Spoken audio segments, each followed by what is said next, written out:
35 people are already here. Are they seeing us though? Yep. Oh, they are. Well, they can't see you. They can see the screen. They can hear you. Oh, well, 35 people. Oh, and now I'm hearing me at the show. All right. There we go. Now I'm seeing myself looking at the show, talking about the show. Let's just turn this shit off for a few minutes, shall we? All right, good. Zoom stuff is really cool, huh?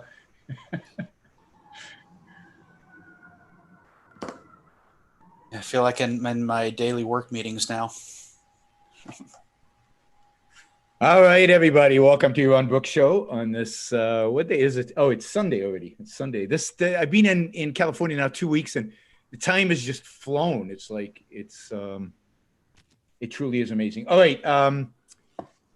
Thanks everybody for joining us. We've got a good turnout so far. We've got quite a few people. Let's just get a big screenshot of everybody. We've got, all right. Hi, Zachary. I haven't said hi to you.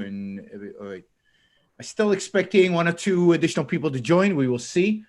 But that is our lineup for today. And then we'll switch to speaker view. All right, we will. All right, there's Debbie. Hi, Debbie. Good. Today is a Q&A with my best contributors. These are contributors who contribute over $100 a month to the show. You can become one of those contributors and you can join us every month on one of these. And you can also, some of you I know give $250 a month, and you also get a session one-on-one with me once every 3 months, and some do $500 a month, and they get a one-on-one session every month. All right, we are going to get started. Don't forget, of course, to like the show. Don't forget to share the show, and of course, we are taking super chat questions. I do have quite a list of super chat questions from yesterday's show, but I will continue to give priority to people who put $20 or more, and emphasis on more, on the super chat today. So feel free to do that. I might not get to all the super chat questions from yesterday. I might have to delay those and postpone those for tomorrow. We've got a show tomorrow at 8 p.m. I've actually got the title of tomorrow's show, so if you're interested, tomorrow will be Law and Order, Justifications for Looting, and Guillotine and Jeff Bezos. So it should be a fun show. A lot of violence on the show tomorrow: guillotines, looting, and riots and Law and Order. But it should be good. So I'm hoping you join me tomorrow. It'll be 8 p.m. East Coast time, 5 p.m. Pacific Coast time, and we'll get. Let's see. I think we've got there's David. Excellent. Hi, David. Hello, guys. I think everybody who said they were coming is now here. So thank you all for joining. Thank you all for being fantastic supporters of the Yaron Brook Show. And we will get started. I'll just go down the line, as I always do, with questions. And we'll get started with Jim. Jim has actually sent his questions, a couple of questions in advance. I know the real doozers. So give us the first one, Jim. And I'll just read a portion of it because, I'm a little bit verbose in my email. All right. First question is essentially, how are modern leftists not identical to Marxists?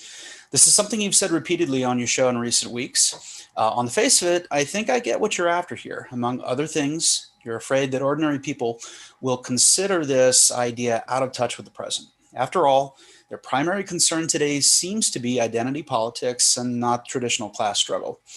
In some of my charged rhetoric on Facebook, I've chided these leftist identitarians as being Marxist to great effect. I'll get some of them claiming that I don't understand what Marxism is actually about, thus exposing them as Marxists. I'll get some of them defending Marx, thus exposing themselves as Marxists. In any case, the thing they never do is say, I'm not a Marxist, let alone express any disgust for Marxism or try to distance themselves. So how are they really different from Marxists? Well, first, I think it's important for us to be accurate in how we describe our enemies. It's easy to call everybody on the left Marxist. And look, everybody on the left is influenced by Marx. Marx is the most important, most influential intellectual on the left. But you could also say everybody's a Kantian, right? And that would include most people on the right as well. And that would be, I think, not very useful in terms of the dialogue. Now, I think it's important to show the connection between today's intellectual and Kant, and it's important to show the intellectual, the connection to Marx. But I don't think it's useful to paint them all as the same, because I don't think they all are the same.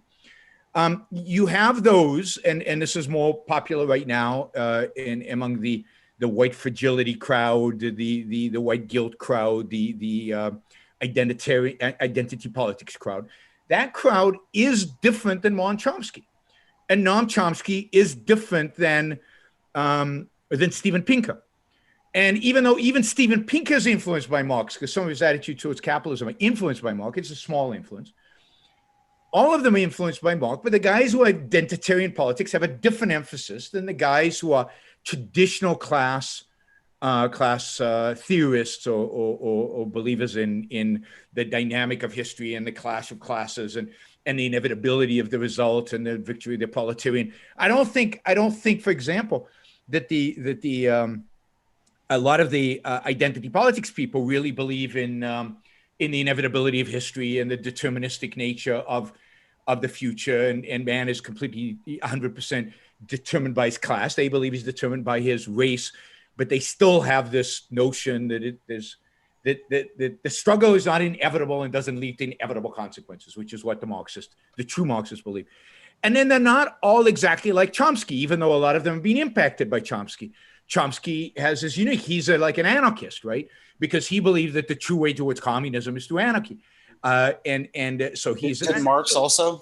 I mean, Marx is vague, right? Marx ultimately believes in the dictatorship of the proletarian, so that's not exactly anarchy. But we all know that anarchy always leads to dictatorship. So it's all fuzzy. And I think that if they don't want to bring clarity to it, that's fine, but we do need to.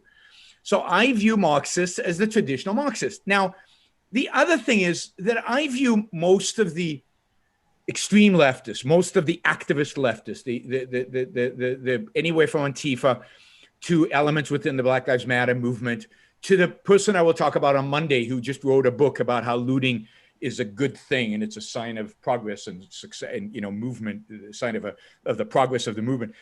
These people are not Marxists. These people are, now they're influenced by Marx, but they're out and out nihilists, 100% nihilists. There's no theory there. There's no utopia there. There's no thing that they're driving towards. These people are haters. And, the woman who advocates for white fragility, there's no theory there. There's no class, some grand view of the world, the Hegelian conflict. She just hates herself and hates everybody around her. She's a hater. And her motivation is that hatred and that willingness to crush everything. Now, granted, a lot of Marxists are haters. So I understand that there's a lot of overlap. But I think it serves us well to be able to differentiate and distinguish also. And I think, again, it gives them more intellectual credibility than they deserve to call them Marxists. Because I think they're lower than Marx. And you know what I think about Marx? And I think some of these people, some of these people are lower than Marx, and the despicable, disgusting nihilists, and while Marx was also despicable. I mean, it's hard degrees of evil, but these people, in a sense, are worse than that, and more immediately destructive. What's the guy's name at Harvard? The black thinker that I did a show about. West. What's that? Cornel West? Yeah, Cornel West. Now, Cornel West, I think, is more of a traditional Marxist. He's not focused on identity politics. I don't think he's a nihilist in the same way. I think he's just a classical, Marxist, and that's why he's silent right now. You don't see a lot of Cornel West right now. He's not one of the prominent leaders in these marches and in this destructive movement, because he doesn't really belong. He's, in a sense, and I hate to say this, he's too sane. I mean, the people right now leading this, it's insanity. I mean, you saw yesterday in DC, in a demonstration in DC, literally calling to attack and to injure the police and to kill the police. right? I mean, you know where that's going to lead. It's just, I don't think Cornel West would make that claim, or silence anybody who doesn't agree with us. Cornel West is not quite there yet. He's an advocate, at least in some sense, for free speech. So we have to be able to differentiate the left. Otherwise, I think we lose because everybody's lumped in as the same thing. It's like when they say everyone's racist. Yeah. Yeah. Everybody's a capitalist is a racist. Everybody on the right is a racist. It's just not useful to lump everybody together. And I know some objectivists do that. And, but I think it's better to be nuanced. I can't disagree with any of that answer. I mean, it's an excellent answer. And yet I struggle a little bit, in part because maybe it's just the Madison bubble. I don't think so, though. But when I ask they all are influenced by Marx. They all will give you the class theory. They'll all give you that. But in reality, that's not what they're playing on. Now, again, in Madison, maybe they are. Maybe they're more Marxist in Madison because you are in Madison, Wisconsin, after all. Maybe they're they're probably more Marxist in Madison, Wisconsin than they are in Beijing.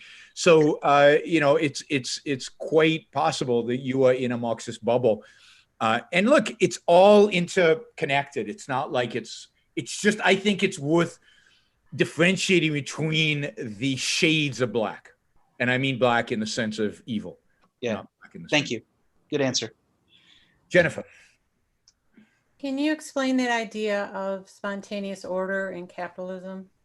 Yeah, spontaneous order is an idea really presented by Hayek, but really has its origin in some extent with Adam Smith and later, even with Bastiat, although Hayek gave it the name spontaneous order. And the idea here is that institutions, organizations, markets are not planned. There's no organizing person, institution, organization that allows them to come about. There's basically a certain set of laws, and everything just evolves, is created spontaneously by the marketplace, by the individual activities of individuals in the marketplace. They create the institutions, the organizations, the markets that then we observe. So there's no stock market. Nobody planned the stock market. A bunch of guys in New York got together at a coffee shop in the 19th century and got together and started trading securities, bonds, I think, originally, and then stocks of railroads primarily. And then slowly that morphed into an institution called the stock market. Nobody planned it. Nobody had a thought, we should have a stock market, and then implement it.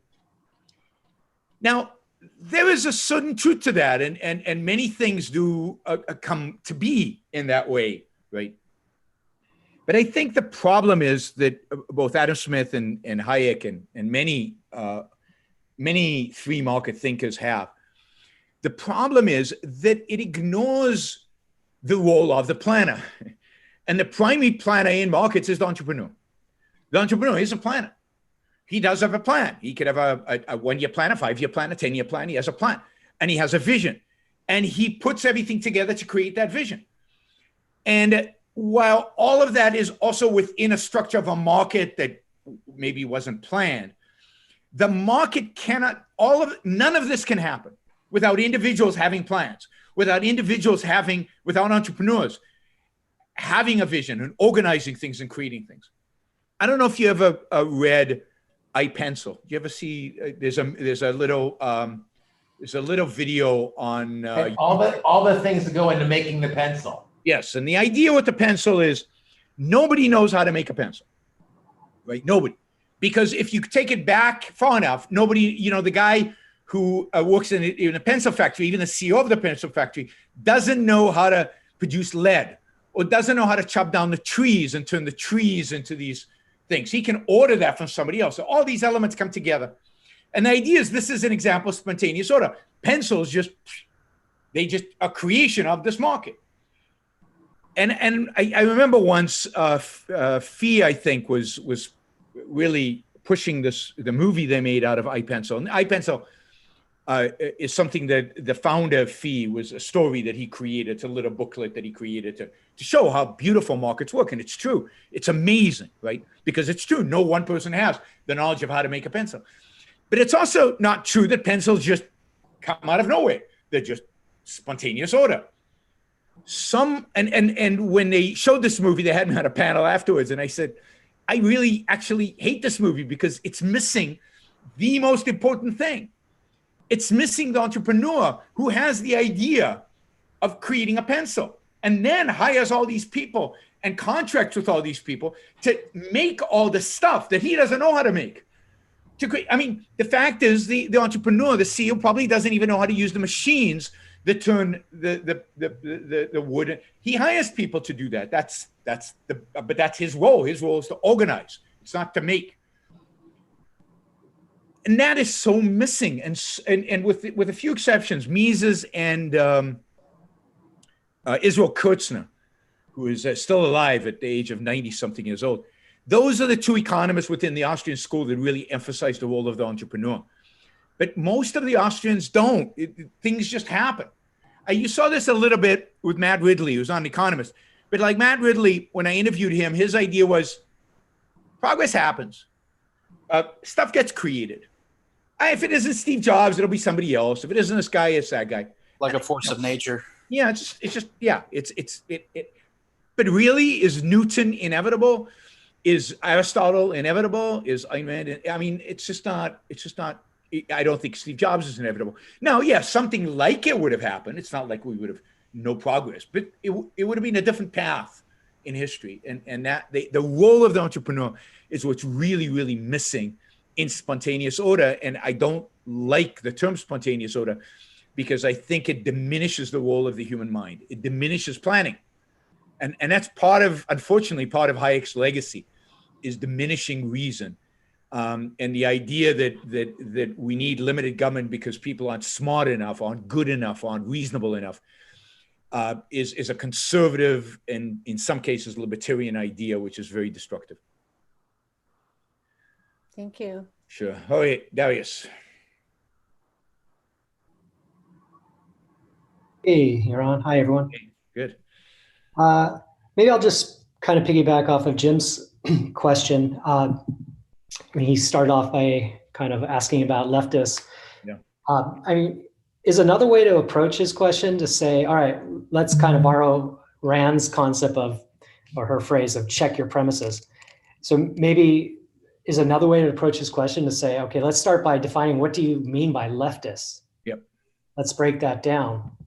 And, in a way, it also suggests there's something called rightists, right? And what does that mean? Yes, and I think, when Rand defined leftism as collectivism, leftism as statism of all kinds, right? And she actually defined the right as pro-individual rights and pro-capitalism. So she defined a spectrum with individual rights on one end and collectivism on the other end, and the right representing individual rights. And she would say conservatives and Republicans have betrayed that. They're not really rightists. And fascism is really a phenomenon of the left, right? And that would expand the left even broader than Marxism, right? It would expand it to all forms of collectivism and altruism and statism. I have given up on Ein's definition there because, I don't think it's that important. There's certain terms that I think that are important to fight for, right? And there's certain terms I don't think are important to fight for. I don't think left-right is important to fight for, particularly given that the traditional right, what everybody thinks is the right, has moved away from individual rights and capitalism. So now we have a left and a right who are both collectivist. And the difference is that the left emphasizes class and race. The right seems to emphasize nation. Some people on the right emphasize race, but not as openly, right? Because it's the racism of the left is far more acceptable in our world than the racism of the right. And they emphasize nation. That's how, and they emphasize religion. So you got religion and nationalism on the right. You've got class and race on the left, but they're all collectivists of a variety of various media. And I think you even have the nihilists of the right to parallel the nihilists of the left, although obviously the nihilists of the left are far more dominant, vocal, and right now, more in our face and more influential, if you will.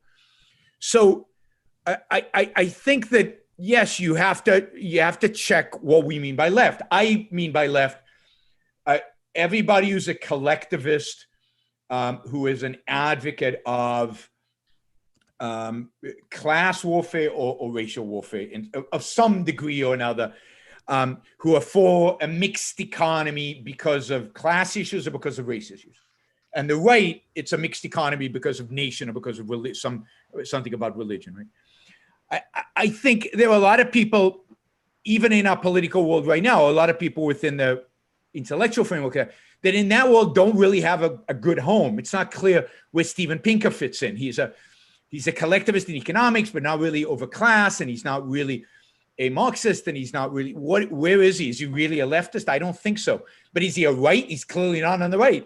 That's why I like this individual rights collectivism spectrum, and I'd say he's a little bit more closer to individual rights than he is towards the collectivism. He's not quite where we are. He's far from it, but he's closer than a lot of people who claim to be where we are, like some of the conservatives who are now much more on the nationalist side.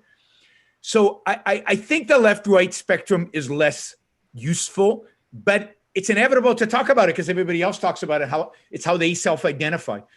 But it is important to exactly define who you're talking about, what you're talking about. I think that. Do you have a follow-up, Darius? Because I thought I cut you off. Okay. No, that's fine. Thank you. Thanks. All right. Let me see. I don't see you all. Let me see who's next. I've got David next.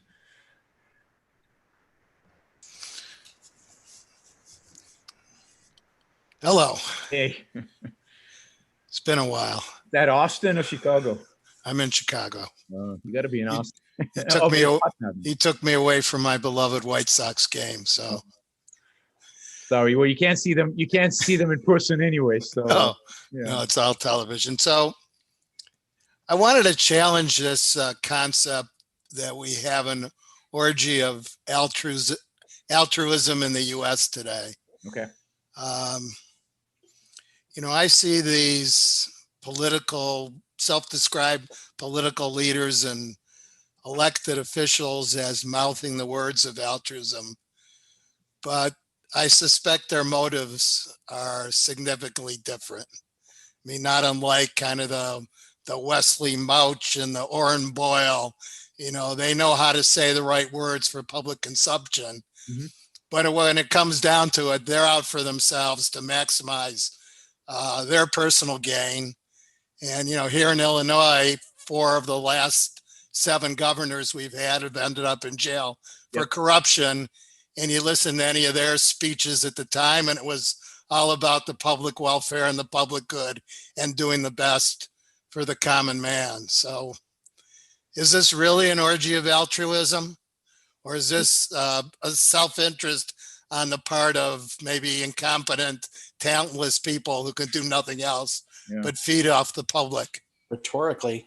So I certainly wouldn't call it self-interest what they're doing. I would call it self-destructive. As you said, 7 of them or whatever, 5 of the 7 are in jail. That's not exactly self-interested, but it's not altruism. I get what you're saying. So it's not altruism. It's aggrandizing, power, lust, whatever. But it's about a full sense of self in that sense. Yes. I still think it's an orgy of altruism, and this is the reason I think it's an orgy of altruism. I think it's an orgy of altruism because they couldn't get away with what they're doing unless they appealed to the altruism in the culture. Unless they appeal to the altruistic ideas that people don't live, by the way, because even they, right, the masses don't live altruistically, not completely. If they did, they would die and they wouldn't be as productive as they are. I mean, think about even Silicon Valley, where they talk altruism, but they don't live it. They're out to make money. They're out to do their yoga and their meditation and to do seminars on self-help and to enhance their own well-being. So in many respects, they're acting self-interestedly in quotes. But the most standard in all the culture, all over, is altruism. That's how these bastards get power. That's how they maintain power. That's how they drive us crazy with the policies that they put in place. That's why they get the public support.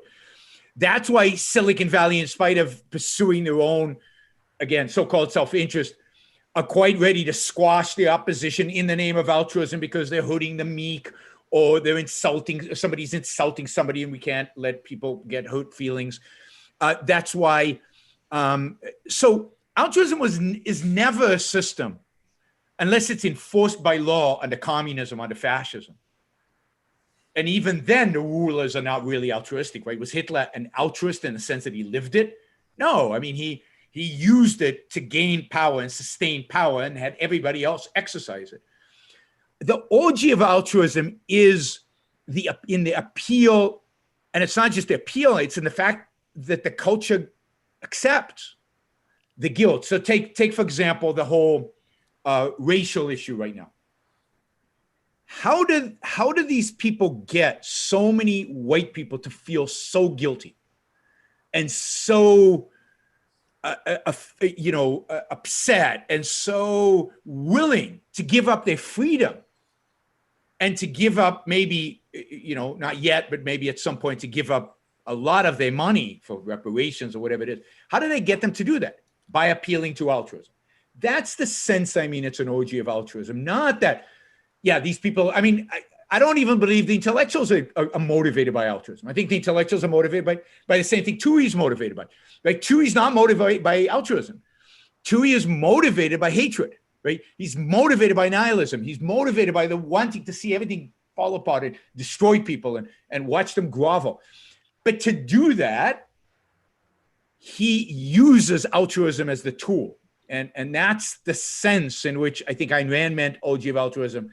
And that's the sense that I mean in trying to convey what I mean by altruism. So, David, do you want to follow up, or does that make sense? So some of the characters in an Atlas Shrugged, like Wesley Moch or Orrin Boyle, are they altruists? No, they are what I would call self-destructive. So in my view, this is a problem that we don't have a good word for this, right? We don't have a good word for this yet. And I think our philosophers need to come up with a good word, because I don't think Ayn Rand did. We've got altruist. We've got what we conceive of as self-interest. And then we need a term to capture the power-lusting.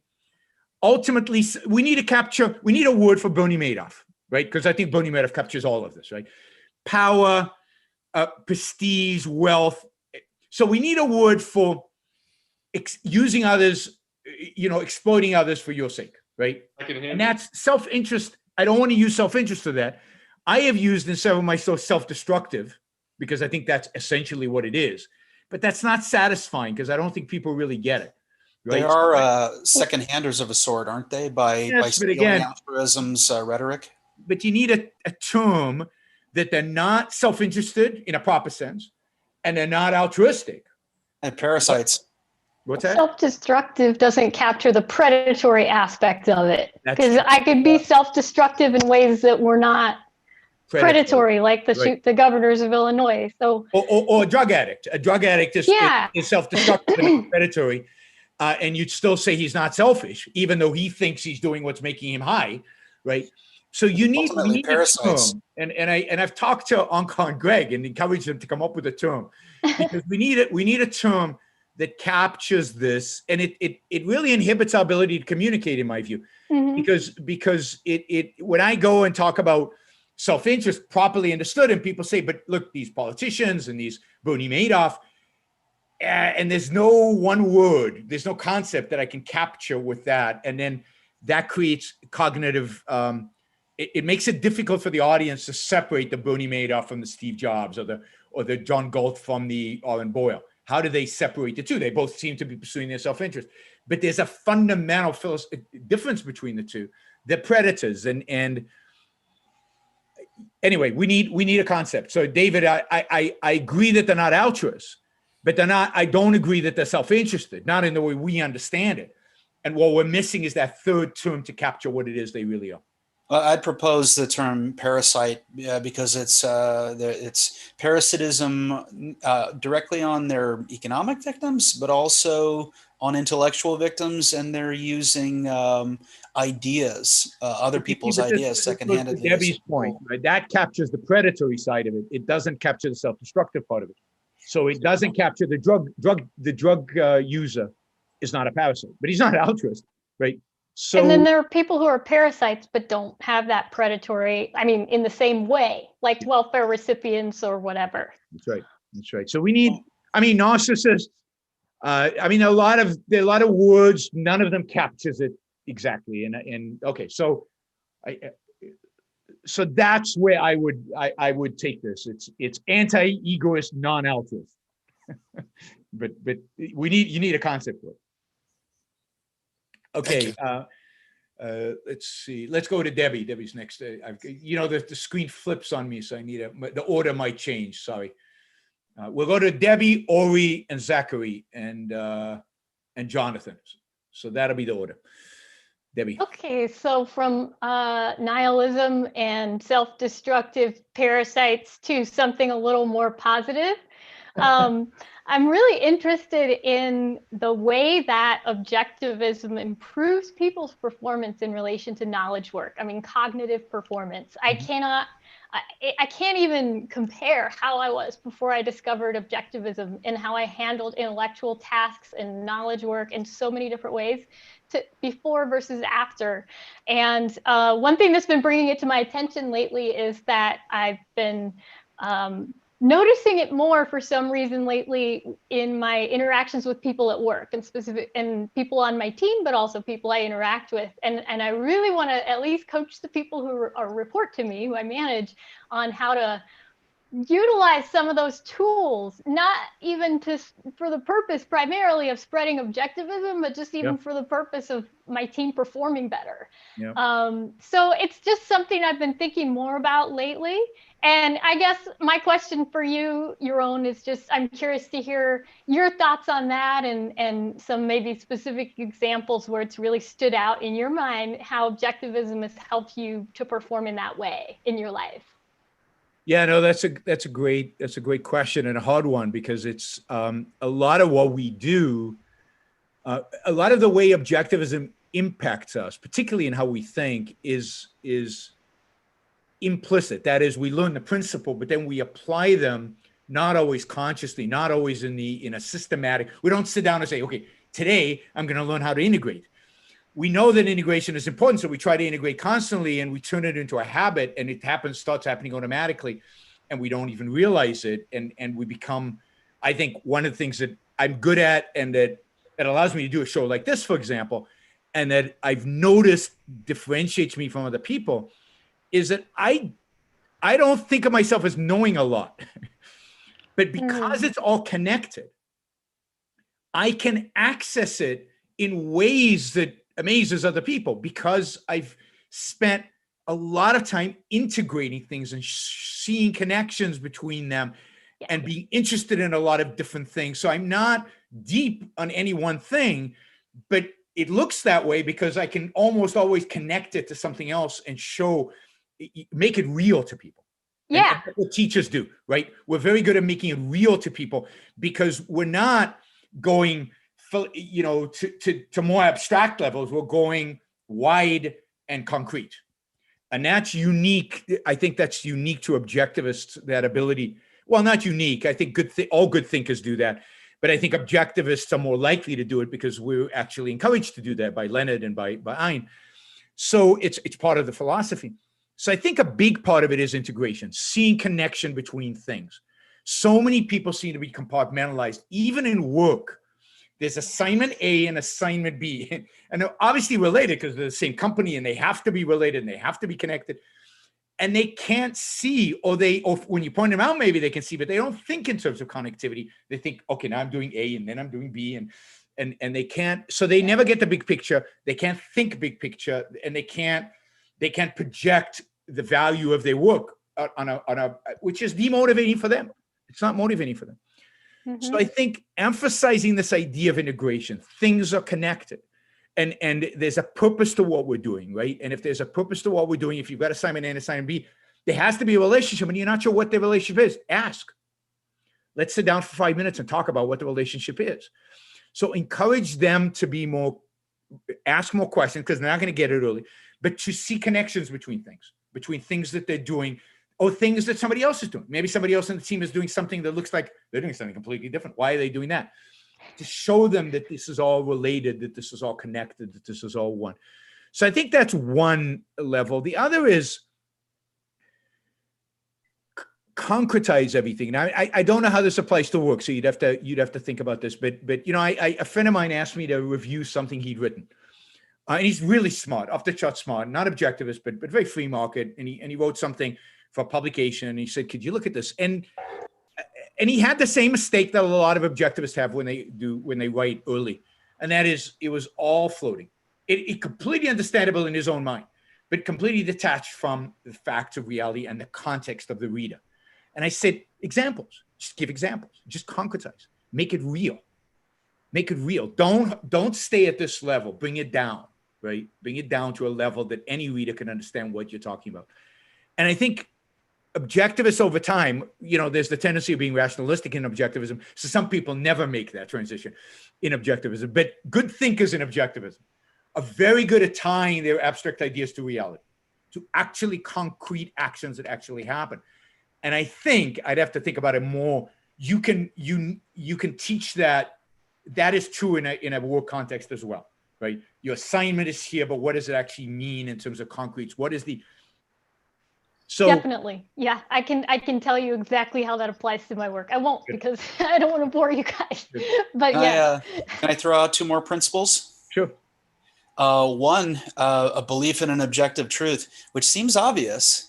The idea that some principle applies universally, but that's being questioned everywhere. And more I hear in the business world, people talking about your truth and stuff like that. And the second principle is a belief that all problems can be solved, or at least that all things that are all pieces of information that are out there are potentially available to us if we just look for it, if we have the right tools and whatever. Just a belief that problems are solvable. I don't think everyone believes that. No. There's things that are very, very doable, and it's just like I propose it, and what? We can't do that. Yeah, we can actually. I'll tell you how. Not saying every solution is affordable, but it may not have a good ROI, but we can do it. And part of that is context. People don't understand both of the issue of truth and in the issue of what's doable. Is the issue of context. Context is important. What you know versus what your employees know. The difference. The context is significant, and people don't appreciate that. There's a tendency today, particularly among young people, to think they know everything. To think that there's no such thing. I mean, we see that today. There's no such thing as expertise. There's no such thing as specialization. There's no such thing as somebody knowing more than you. Social media encourages this, right? If you can put together a 144 character tweet, you know a topic, right? And there is really this idea of expertise, knowledge, truth, context that is just absent today. Because if you don't believe in truth, it goes back to the idea of truth. If you don't believe in truth, then knowledge is impossible, or whatever you come up with is knowledge, and there's no objective reality. There's no measure by which you measure your truth versus somebody else's truth. So all of that, both metaphysically and epistemologically, is crucial. But it's a lot. It's a lot. You have to break it down for them and see also when certain things come up, right? And then try to point them. You can't talk to them in terms of philosophy, but just point out to them the error that they're making in terms of the reality of it. Makes sense. Yeah, and I do try to do that, but I'm thinking about maybe some project to put it all together into some sort of comprehensive how to think it work. I'd say something like integration, and look, something like truth is. I mean, you should fire anybody who doesn't believe in truth, because if they don't believe in truth, then they're going to lie, they're going to make stuff up, they can't do their job, right? So implicitly in everything they do, whether they believe it explicitly or not, is the assumption of truth. And that might be worthwhile pointing out. But there's not much to do there, right? If you don't believe in truth, there's the door, because you know, we deal in facts at this business, right? And then it's a question of this is how we want you to think. And what I would do is I take the principle in objectivist epistemology, simplify them, which is not necessarily easy, and then find a way to apply them to work. And integration and reduction are the two, you know, primary, you know, principles in epistemology in terms of methodology. You integrate and you reduce to concretes. And to bring to reality, I think those are the probably two most important things in terms of thinking skills, which people don't have there because they've never been taught either one of those. Yeah, right. Okay, thank you. Good. I think next was Ori. Yeah, so this is actually related to what you guys were just talking about. I've been thinking a lot about intelligence and what that means. And one way I have of defining it is like your effectiveness in solving cognitive problems. And so if you learn the principles of objectivism, you learn how to think in essentials, you learn how to integrate and reduce, you're more effective at solving problems. Have you made yourself more intelligent? What would it mean to not be smart, but to be very effective at applying the principles of objectivism?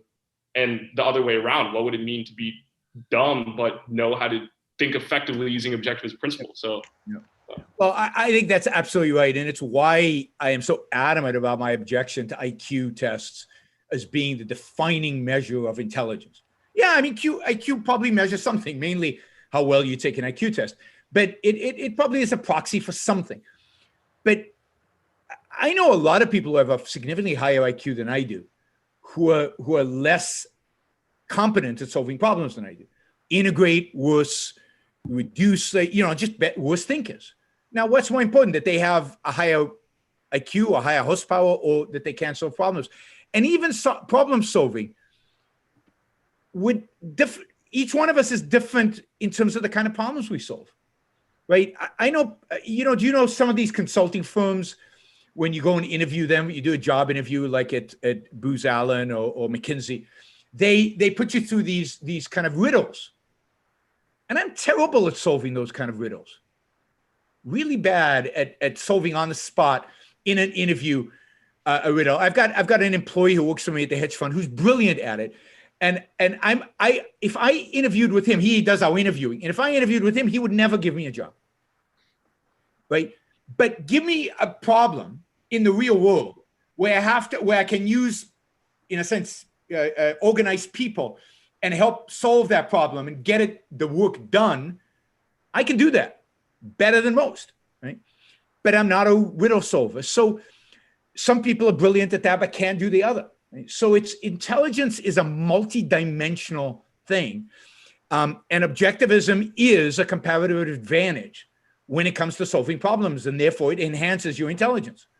So a static measure like IQ, I think means very little. And even in the correlations that people find between IQ and so-called success in life, IQ explains maybe 20 or 30% of the success in life, which is a lot, but it's not everything. There's a huge other part of it. And you know what it doesn't explain? It doesn't explain wealth. It doesn't explain how much wealth you have created in your life. IQ is not very highly correlated with that. So that's why I agree, Ori. We need broader measures if it's even important to have a measure of intelligence. They have a lot more to do with how you think and the impact education has had on you and the choices you have made of whether to be engaged with reality or not. Choice should matter, and IQ is too static, too passive. Maybe you're like born with a potential for how effective you could be, and then based on the but way. Even then, in certain things, right? So Mozart, at the age of I think 5 or 7, could hear an entire complex piece of music once, go back to his room and write it down verbatim, and then compose something similar or something amazing, right? They at incredibly young ages, Mozart created amazing things, right? I don't know if Mozart was good in science and math. I don't know if Mozart how he would have done on an IQ test. I don't know what his spatial, I just don't know, and nobody knows, right? He knew how to clearly he was a genius. right? And so we might all even be born with different potentialities in different places. That is, those parts of a brain that have to do with music and might be more developed in a Mozart. You might have it more developed in math or more developed in something else. I don't know. But we know so little about the brain still. Just the brain, never mind the interaction between the brain and what we call the mind and consciousness, that it's still very early to be definitive about measures of intelligence, right? There's so much more, so much we don't know. I mean, that's the one thing I find with so many people out there is that it's like, it's the end of knowledge. It's like everything we know now, we know with certainty. You have to learn what we know and how confident we should be in any piece of knowledge that we know.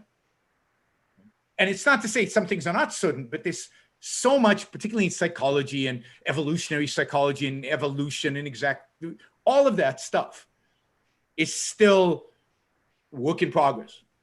And anybody honest within the field would admit that. We know so little still about the brain. We know hugely more than we did 10 years ago, and yet so little. Thank you. Sure. Zachary. Thank you. Can you hear me? Yep. Has anybody brought up a certain person that's the president of the United States yet? No. And I'm not going to be the first. Okay, good. So what is the state of what is the state of the Yaron Brook show? How do you think it's going? Where do you see it 2 to 3 years from now? Do you ever get tired of it? Talking about the same things? Yeah. I mean, I think if you looked at since the beginning of COVID, since March, last almost 6 months, 5 months, it's fantastic. I mean, viewership is up, minutes viewed, which I measure, YouTube measures, and I focus on is significantly up. And over the last 3 months in particular, June, July, August are the 3 best months I've ever had in terms of viewership, in terms of minutes viewed, and by far in terms of finances, in terms of money coming in. So the money coming in has dramatically increased over the last 3 months. Now, I don't know if it's sustainable. We'll see, because some of it comes in through the super chats, and that's hard to tell because it's one-time stuff, it's one-time money, but it seems to be sustaining in a healthy way. So I would say much better now than 6 months ago, much better now than 3 months ago. And I think generally an upward swing. I think because of the Jerry Seinfeld video that I put up, I think last week was the best week I've ever had since Antifa attacked me, which viewership went through the roof. Could I put up the video of somebody attacking me? That was by far the most popular video I've ever put up. People like that stuff. So that's great. A lot, not a lot, but a significant number of people who viewed it have subscribed. So subscriptions are up over the last few days. That's good too. So I'm happy with it. I still find it frustrating that shows that I think are by every measure not as good as mine have 100 times bigger audiences. But I'm encouraged by the trend.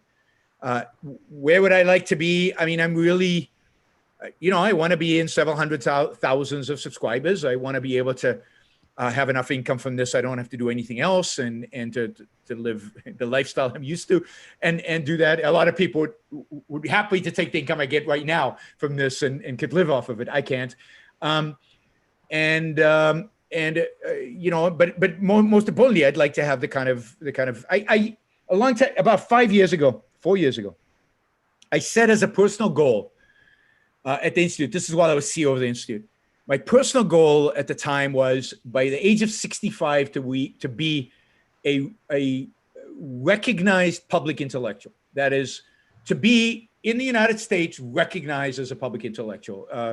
I mean, maybe not, up here, but somewhere, right? People would know my name as somebody who comments on stuff, agree or disagree. I don't know if I made a lot of progress towards that. I made small progress towards that. Certainly YouTube has helped, but I've still got 6 years to reach the 65. So I'm just 59. So I've got another 6 years. We'll see. I have recently, we've done things like we've hired a PR to try to get me on television and radio. It looks like I'm still banned at Fox because they say, yes, I'm interested, and then they figure out who I really am, and I think they cancel on me. I've done some radio. I'm going to try to do more television. And then, you know, we're trying to, we have hired, anyway, we're trying to do some new things. You might, starting next month, we might be doing some experimental things on the show to try to ramp things up and make things more substantial. I've got this guy who was working with the Institute a little bit, but he was a PR guy for Benjamin Netanyahu, the Prime Minister of Israel. And he's a little edgy, and he's a little out there, and he's a little, now, you know, we'll see if I am able to do what he wants me to do. But in terms of creating buzz, he's very good at that. So we're going to see if I can create some buzz to increase. I think those are the things we need to do. Otherwise, now the final question is, do I get tired of this? Absolutely. Absolutely. There are days where it's very hard to get motivated to do a show. And you can ask my wife. I'll tell her, I don't have anything to say today. I'm tired of this. This is all the same crap. It's the same stuff. The world sucks. I just want to go on a beach and disappear, right? Why do I have to do this? And I'll get on the show and it all goes out, you know, that whole attitude just goes out the window. And as soon as I go, it's like when I go on stage, when I'm giving a talk, I'll do the same thing. I'll complain bitterly that I have nothing to say, that I can't remember what my speech is because I don't have notes. And nothing. And why am I doing this again? You know, it's the same people. They never learn. What's the point? And as soon as I get on stage, every piece of doubt disappears. I have the best time of my life, and I love it. And I get the high that I get when I'm on stage. But it's hard, particularly right now, because the world sucks right now. I mean, the world sucks right now. In terms of not just since COVID, the world has sucked, because not only is our political landscape just a disaster, left, right, everybody, there's just nobody to focus in and say, to give you a little bit of inspiration. But then you've got COVID that shuts you down. Then you've got these riots, and the nihilism in the culture is just right there in front of you. And then there's nobody who could comment rationally about it. It's very, very, very disappointing and disorienting, and so many people who listen to the show even. You know, I don't know if I talked about this the other time, but there's this article about how I don't speak for Ayn Rand, and I misinterpreting what I say, taking me completely out of context, and taking Ayn Rand out of context. All of that just adds up to making it difficult to get motivated to continue. But I am in the end motivated to continue. So it's just part of the struggles we all go through professionally. And you keep going because at the end of the day, I love doing what I do, and I still believe in it, and still think that I can't think of anything more important and more value adding that I could do. I'm sure a lot of other people could think of things they would rather I do, but they don't get to live my life. And it seems that the more things get dire, the more people are drawn to you. Maybe. I mean, I'm still waiting for that big wave. But yes, the numbers are increasing. They're just not, we're not seeing exponential growth. We're seeing steady, good growth. And, I hope the world doesn't end for me to get exponential growth. That wouldn't be fun at all. But maybe that's what'll happen. But I'm waiting for that exponential. I'm waiting for what, I don't know that it'll ever happen, right? But I'm waiting for what happened to Jordan Peterson after his comments on transgender or whatever. Some intellectuals, it just happens. I don't know. I mean, there's something in me that thinks it'll never happen with me, because people are attracted to me on a particular issue, and then they discover what else I have to say, and then they shut me down. So I have a lot of people who subscribe and then unsubscribe within, in a short period of time. So it is what it is. I continue to do what I do, and I look for opportunities to get bigger exposure, and then see what reality sends my way, basically. Yeah, and I think you're putting yourself in exactly the right place for the opportunity when it comes by to get on that bus. That's the goal. All right, Jonathan. Yaron, I just wanted to thank you for the quantity and the quality of work that you have been doing lately. Thank you. You've really developed a hard-hitting, passionate style that mixes history, philosophy, culture, politics, ideas, and integrates it. I think in a 90-minute podcast where you really bring in so many different factors, often historical, but it's often ripped from the headlines at the same time. So, I've just watched you develop a style since you started sitting in with Dr. Peikoff, and I think you've built on his excellent podcasts, and just thank you for all that you are doing now. Well, I appreciate that. Thank you, Jonathan. And I'll also just say, keep in mind, I've seen you give speeches in front of groups of 8 kids over the years, and big groups and small groups, and there's generations of people that you have influenced and will continue to influence. So thank you for all that you're doing. Oh, thanks. And we'll continue to do. I don't want to talk politics. I just think it's too depressing. But I want to ask you about a particular concept. You remember Ayn Rand famously talked about tears at a wedding? Yes. And how she interpreted that? Yeah. I wanted to ask you about the concept of a guilty pleasure. Okay. What is a guilty pleasure? What makes it guilty? Is that a valid concept? Do you have a guilty pleasure? How should we think about and use that? What is a guilty pleasure? Good question. I've never thought of it. So I think a guilty pleasure is something you get short-term pleasure out of, even though you know that it's probably not good for you in the long run, right? So it's not good for you in the long run. And that could be anything from a one-night stand to a piece of chocolate where you're on a diet, or a piece of chocolate on a diet. I think either one of those. Now, I think, is it okay? I think depends on the magnitude, right? On the magnitude of the harm or potential harm you're doing to yourself in the long run, right? If it's a piece of chocolate and you're just trying to keep your weight, you're not really, your health is not like, if you're diabetic and you're trying to lose weight because it's your life depends on it, then no guilty pleasures when it comes to food, zero. You don't do it. But if you're in generally good shape and you're generally avoid chocolate because chocolate's a bad example because I'm not sure it's bad for you, but let's say it is, and you generally start trying to avoid chocolate, and once in a while you have a piece because it's a guilty pleasure, but the guilt's not very big, right? You're a carb counter, I know. So not a counter. Well, you watch your carbs. So once a month, could you have a big plate of masticholi and say, all right, once a month, it's a guilty pleasure? So yes. So yes, I minimize my carb, but there were a couple of restaurants in Puerto Rico that have bread that is so good that I can't resist. And if the consequence is I put on a few pounds, so be it, because it's so good. And luckily, I'm not at a point in life where my health really depends on me losing weight. Otherwise, I'm just generally trying to keep it, and it's not too bad. So I don't view chocolate that way because I eat chocolate with no sugar, with very little sugar, like the 95% concentration.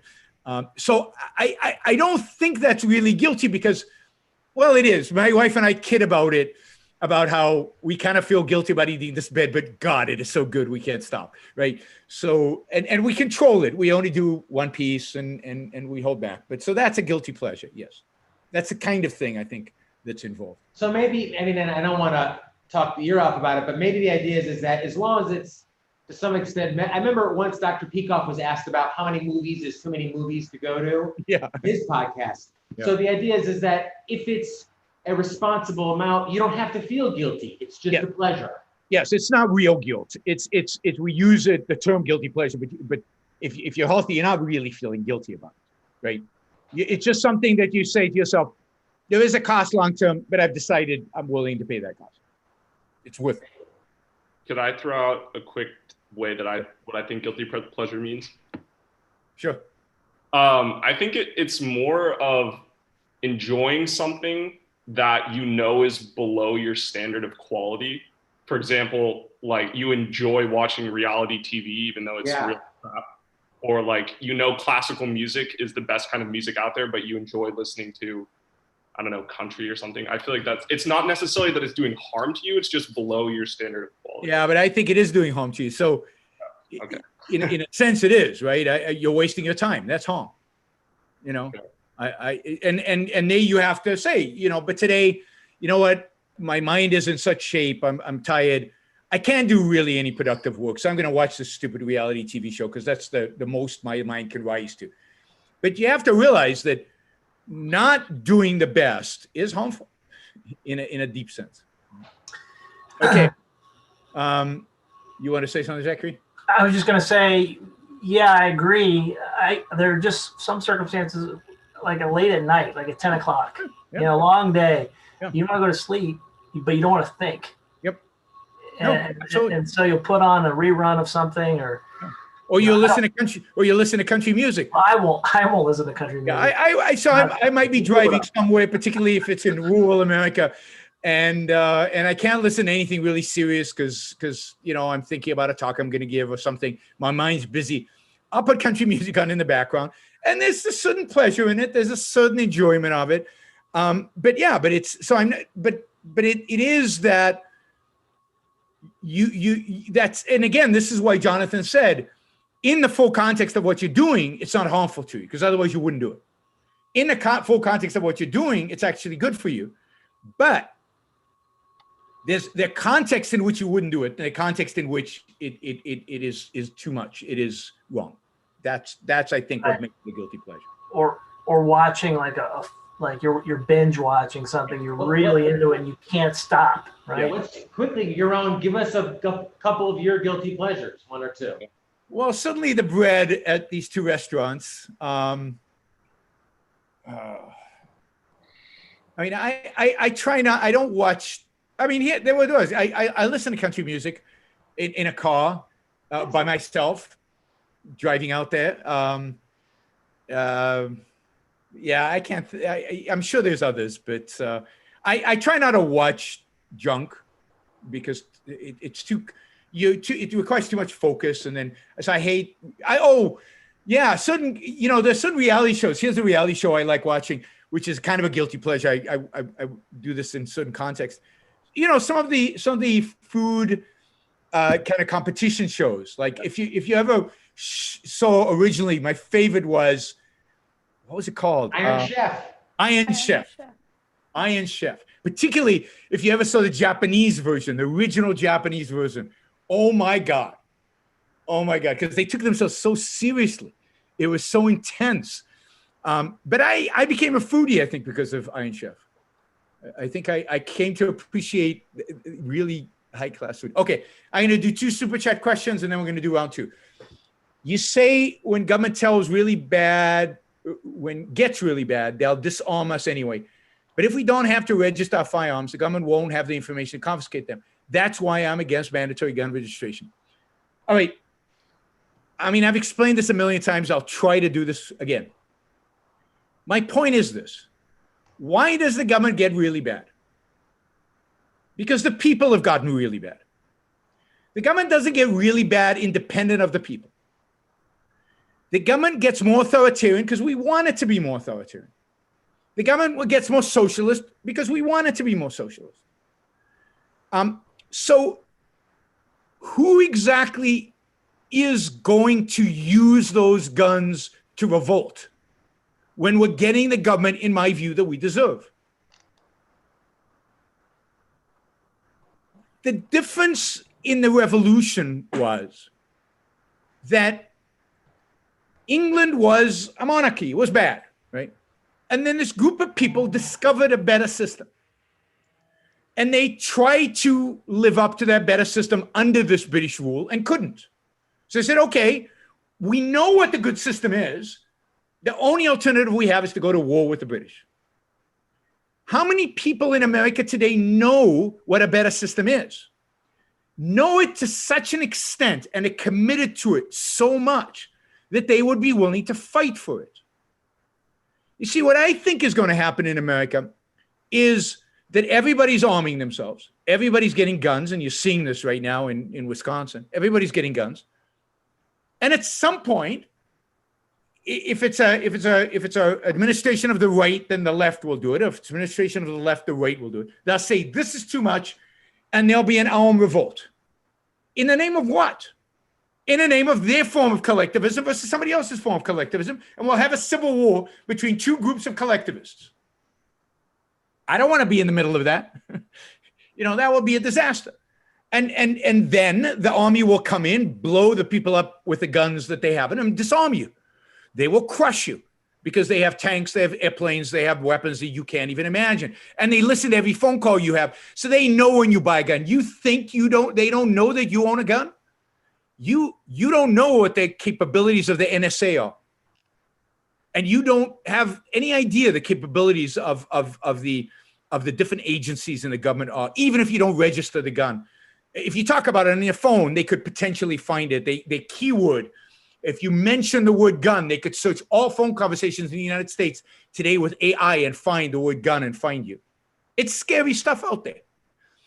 And you want to arm yourself with an AR-15 and you think you will overthrow the US government or you will protect yourself when they become authoritarian? That's my objection. My objection is that look, if there was enough of us, people who really understood what liberty was and truly willing to fight for it, then yeah, I would advocate don't register so we all could buy the guns and we all could revolt. But that's not who's going to buy the guns. Who's going to buy the guns are the authoritarians of the left versus the authoritarians on the right. And the civil war is not going to be between liberty-minded individuals and between the collectivists. It's going to be between the collectivist here and the collectivist here. And you will be in the middle of a bloodbath and you won't have a chance. Now, I'm not against you buying guns to defend yourself, and particularly right now with riots in the street. Absolutely, everybody should own a gun, particularly if you live in cities where these riots are happening, for purely self-defense. But the idea that you are going to defend yourself against the government, or the idea is that we are going to launch a revolution, is ludicrous, because the revolution would be against us. 90% of the American people, probably 95 to 99% of the American people, want what we have today, voted for what we have today, support what we have today in one form or another. So who's gonna have this revolution? So anyway, I think a lot of the realization came to me when I realized that the Tea Party was not that radical, that they had no real clue about what was America and what it represented and what it would take to fix it. That there are no allies out there, and there's just no numbers. We don't have the numbers. So guns are not going to help us. This is an intellectual battle. We better win it. If we don't win it, we lose, no matter whether you have an AR-15 or not. And the fact that it's registered right now, if you can get away without registering it, fine. Now, in a rational country, I think the only reason to have a gun is for self-defense, because again, I don't think revolution is practical. So to self-defense, then I think you'd have to determine, based on the context of where you live, what an appropriate self-defense weapon is, and that should be allowed and the rest should not. All right, this is from a 23-year-old with a master's in econometrics. Quantitative finance students for Rotterdam. If I send my current stock market positions and CV, could I maybe do my master's thesis for your firm? Send me an email. This is not the context in which you do. Send me an email at yaron@yaronbookshow.com. Yaron@yaronbookshow.com. The answer is no, but I might be able to help you elsewhere because I don't think my firm is the right firm for you, but yaron@yaronbookshow.com. All right. Those were the two $20 questions. So let's go back to our session here. And I think we started with Jim. So Jim, back to you. All right, my second question is about objectivist government regulations. You've recently been expressing support for the idea that government can have a legitimate role in regulation.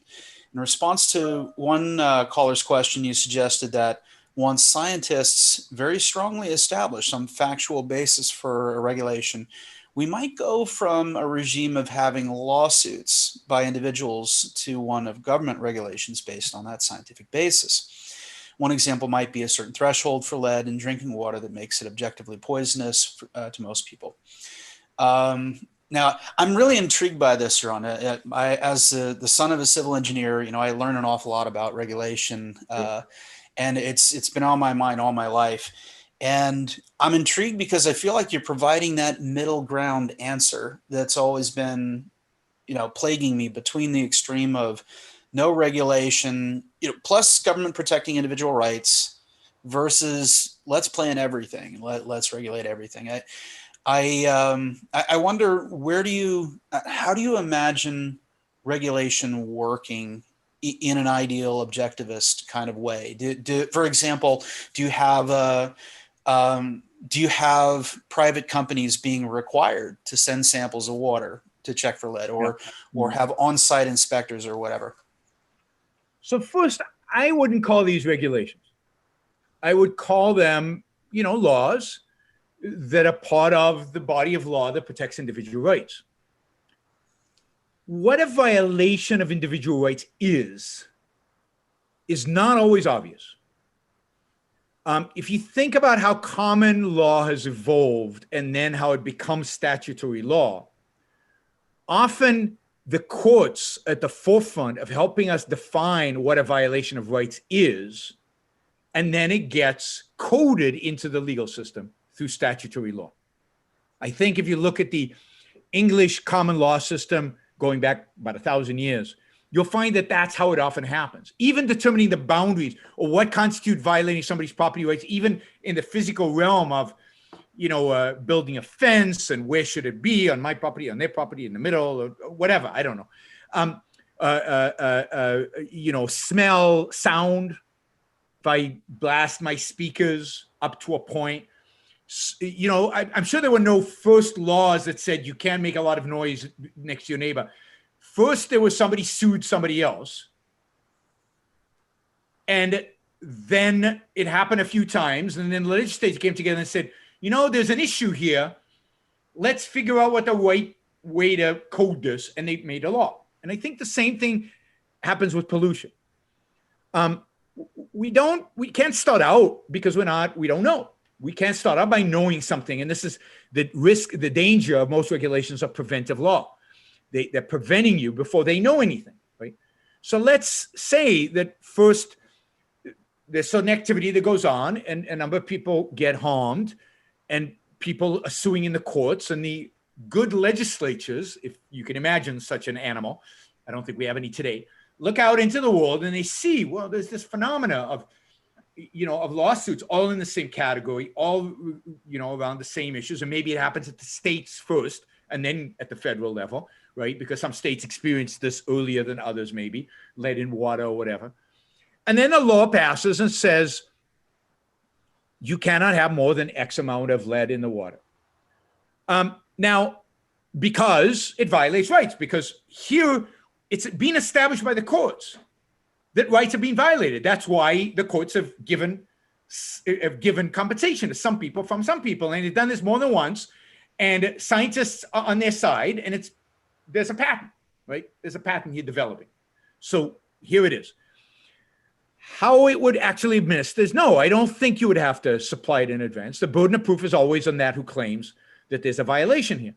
So you would have to think about regimes of private people who get paid by somebody somehow, right? I won't buy your water unless you provide me with a certificate that it doesn't have lead, and you hire a third party that then checks your water.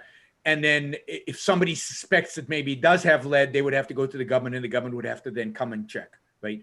So it would have to go that way. The government would not have agencies that go out there and inspect things. You would have to have a reasonable doubt. You would have to have some, probable cause. That's the standard. You have to have some kind of probable cause that would suggest that there's a problem to go to the government. But there would be a law. Right. I like this idea a lot because I think it provides a very rational answer to the question, what keeps the regulatory state from reemerging out of that? What keeps you from having stormwater management planned before a single building is built or everything? Yes, and the same thing, so the other flip side of that is what about somebody's building a nuclear power plant not far from me, Now, there is some, given the nature, and let's say nuclear power plants were dangerous and there's a potential, right? You know, I don't think it's unreasonable to say that the people who live within a certain radius of that plant would require certain assurances about the plant safety. And those assurances could be private, but there could be a point where they would say, you know, there's some negligence going on here. This doesn't look right, and get the government involved because there was some negligence maybe in how they were being reassured. So again, you'd have to really dig to figure out how to do this objectively. Or let's say you're walking in the streets of New York and you see this crane building a skyscraper, and the crane is like this, and it looks like it's kind of teetering. And you say, well, the government has no business here. No, wait a minute. This is a potential risk. It looks dangerous, right? That's probable cause to bring somebody in to inspect it. And the government could bring a civil engineer who's in private practice to come in and inspect it and just give it the results so that it didn't create a bureaucracy. But I think when there is risk, it's just like the idea of somebody's driving on the street and going like this. You can stop that person because he's creating a risky environment. He's a risk. He hasn't yet hit anybody. But there's probable cause to stop him because he looks like he might hit somebody. I can't disagree with that, and yet that seems like a slippery slope toward all, you know, unpacking all of the regulations. I don't think it is, because the principle stays the same. The principle is the violation of rights, and the potential of violating rights is real. I mean, my view is, going back to the guns question, my view is walking around with an AR-15 in a demonstration is probable cause. The government has every right to stop you and take that gun away from you. And I don't care which side you are on, left or right, but just having it at a demonstration, not just, it's just wrong. It's clearly a threat. It's clearly a zigzagging car waiting to hit somebody. And you saw what happened in Wisconsin. You know, it doesn't take much for somebody to do it. And even if he was completely all in self-defense, none of that would have escalated to that point if he hadn't had the gun. Anyway, I would love to see either you or perhaps the ARI or other objectivists kind of expand on this whole idea, because it's really intriguing, because I feel like this is the keystone that's been missing between our idealism about minimizing government influence, and on the other hand, objectively providing the safest, you know, most reasonable balance of things. I think Greg Salamieri's done some work on this. I think you're ultimately going to have to get some philosophers of law, people in the law, to come up with this, because I think it's tricky, and you have to get it right, and you have to get it objective to get the details. I can do kind of the big picture, but the details you have to do. Yeah. Right. Thank you. All right, let's go to Jennifer. Some people have a concern. They'll say that there's mass incarceration in the United States. Yep. But if you just take that out of context with just say there's, quote, too many people in jail. I mean, it's not like there's an ideal number. Maybe they deserve to be there. Yep. You would have to be more specific, right? Like, for example, say that drugs are illegal and there's a lot of people in jail because of drugs, so drugs should be legal, et cetera. But there's no like objective number. There should only be 10 people in jail, and maybe they're all murderers, right? Yep. Yeah, no, absolutely. But I think it has to be kind of relative to the violent crimes in our society, or relevant to the violations of individual rights in our society.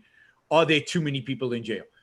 And I think the answer today is yes, because most of the jail population today is for victimless quote crimes, right? Drug related issues. That is the majority of people in jail today. So, but you're right. If there was a murder spree and there were people being killed everywhere, then maybe there are not enough people in jail, because there are a lot of murderers out there who are not in jail. It really is, why are they in jail? That is the issue, and that should determine whether you're pro or against it. I think there are way too many people in jail today, because most of them, or a lot of them, are there for victimless crimes.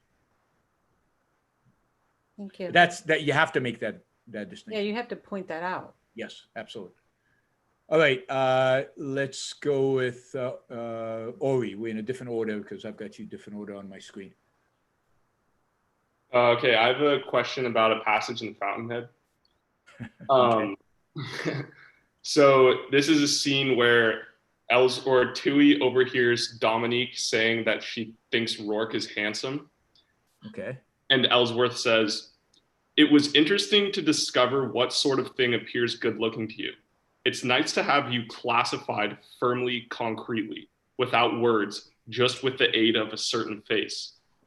And then he goes on, I think that every human soul has a style of its own. It's one basic theme. You'll see it reflected in every thought, every act, every wish of that person. The one absolute, the one imperative in that living creature. Years of studying a man won't show it to you. His face will. You'd have to write volumes to describe a person. Think of his face. You need nothing else. So I have no idea what to make of that. On the one hand, I think, I mean, it's Tui, so we can't take everything he says necessarily as a reflection of reality, but it seems like he understands human nature. He just resents it. So that's Ayn Rand. That is very Ayn Rand. I mean, you know, that is, it sounds like Ayn Rand, and I think he's expressing something she thinks in this case, right? Look, it's literature partially, right? So it's stylized. And suddenly at the extremes, you can see that. So there are people you can look at. There are people you can look at, mostly politicians. I mean, look at Bill Clinton's face. And you can tell the guy is a miserable worm. He's a nothing. He's just, ugh. And you can probably scan people, and you can probably say bad people. You can do something. You'll probably be wrong some of the time, but you know, you'll be right. There are a lot of people you can't do it with, right? You can do it with extremes, I think, but there are a lot of people in the middle you can't do it with. I think Ayn Rand's an artist. So, and a lot of her way of looking at the world and way of explaining stuff to us comes from her being an artist. So it comes from her particular sensibilities about being an artist. So when she would think of how she wants to describe John Galt, she has a particular face, not in terms of, I mean, I think for her, it goes down to the color of the eyes and the color of this, of the hair and just everything, right? But it's mainly about the look and the posture and the whatever it is that is reflected in the face. She has that. That's how she looks at the world, how she looks at people. It's how I'm sure when she looked at somebody, she made an instant decision about them. And probably she was right most of the time, if not all, but probably not all the time, because I think these you can be fallible with these things. So there's something there, but don't worry about the fact that you can't see it. I can't either. But Ayn Rand probably could much more than us. I mean, look at Ayn Rand's face. Can you tell something about who this woman is just by her face? Put on one of those interviews, particularly in black and white, and turn the volume off. And pretend you don't know who it is. And just look at her. And look at those eyes. Look at her intensity. Look at what she projects. Look at the confidence she projects. But the penetrating nature of her gaze. There's something there, right? On the other hand, look at Donahue. And he looks like a second-handed. There's something about the droopiness of his look that is second-handed. So remember, in the novels in particular, a lot of this is idealized. And if a human being were consistently his basic premise, it would be reflected in his face. Because let's say if you're malevolent and you're depressed, well, that creates you're doing something with your face when you are, and that gets ingrained in your what do you call it, wrinkles, and in the way your face sits, right? If you're just smiling and stupid and superficial all the time, that also gets reflected somehow in your face. If you're thoughtful, if you're thinking, it gets reflected. So there's a sense in which all of that is right, even for most of us, though for most of us, we couldn't tell. Thank you. Sure. All right, Jonathan. Yaron, quick question. You know, for years we've been hearing about your iPhone. Yeah. What is your home? That's my question. Is what is your home photo? When I open it up? Yeah. What's your default screen? Your picture? Let me show you. I mean, if I can, I don't know if I can, because it's got words over it. Unfortunately, I can't get the pure Jim photo. just got the sky. It's my wife and myself dancing. I mean, close, right? And what you see is her face. You don't see my face. So my face is hidden by her face, right? So All right. if you can, I don't know if you can see that. Nice. Yeah. Great. Yeah, you can't see it. Awesome. Thank you for sharing. Sure. So it's, yeah.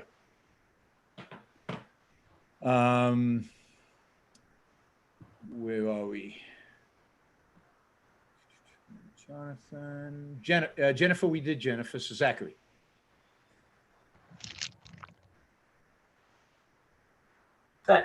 Thanks. So I'm trying to think about how I want to phrase this question. So when I first started to integrate objectivism, this was, I think, around 2008, 2007, and it looked, with Obama rising, it really looked, my first response to integrating objectivism was really terror, because it really, a lot of scholars, a lot of objective scholars, were really, down on the world and on the state of the world and on the state of Western civilization, and it was almost debilitating. And I guess it's just a question of the group. And now, after more than 10 years, that feeling has subsided with me anyway. Yeah. And I'm just curious how people cope with that, So the fact that the intellectuals were so negative, or the fact that you suddenly saw the world in very negative terms, was that the issue? Yeah. How do you cope with the state of the world? How do you keep a benevolent universe premise? Yeah, yeah, I hear your kids. Yes, I'm sorry. I'll be right back. That's fine. Just mute it, and you can still me here, but if you mute it, that'll be good. Yeah, I mean, I think that's a big issue for an objectivist, particularly somebody young and starting out, because Atlas Shrugged has a very, portrays the world in a certain way, and it looks grim and bleak, and it is. And then you realize that in the world around you is very similar to what is projected in Atlas Shrugged, and it can be very, very depressing when you're young and when you're starting out on your journey on objectivism. And I think that to some extent is inevitable. I think that you overcome that, or I think you can handle that because of the excitement of discovering a new philosophy. Suddenly you're discovering not just a way to explain the world, but you're also discovering a way to think positively about yourself and about how to live your life. And you start focusing on your own life and what you can do with that life, and how much you can learn from objectivism to make your life happy. And I think as you focus more and more on that, the world around you in some sense becomes less important. Yes, it's still falling apart, but you come to realize that you can still do a lot with your life, your happiness, your family, your kids, and all of that. So I think part of it is that we're egoists, that we care about the world, but only so far, right? There's a certain point in which we don't, and there's a certain point in which it's my life, my happiness, what I do with it. So I think that's what keeps us sane, is the focus is really on us. And the world out there is important to the extent that it impacts us, but it's also not important to the extent that I can't impact it.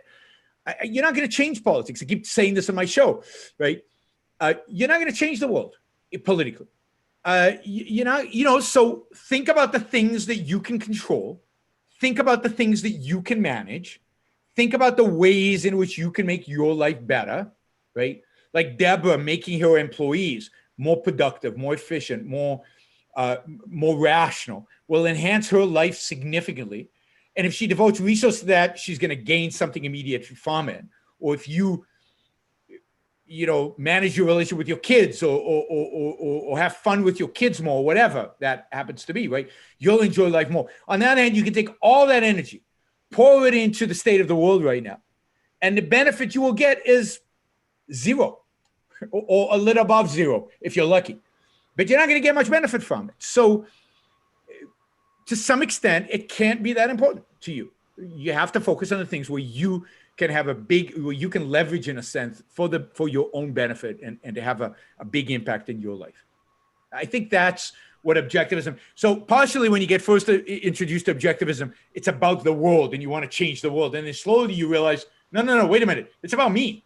It's about my happiness. It's about living the best life I can live for me. And yes, the world is important, but only because it's important to me, right? And therefore I have to focus on my life and then worry about the world. Yeah, I think for me, the final development is none of this is really going to stop me. Yeah.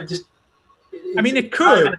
I don't want to be pessimistic. It could, but you have no control over that. So just, we're going to plow ahead and we're going to make it happen. And if it's not this path, we'll find another path. And you have to be confident in your own ability to survive and to thrive no matter what the world will throw at you.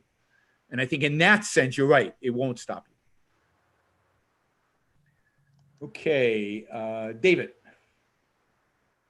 I think we lost Deborah.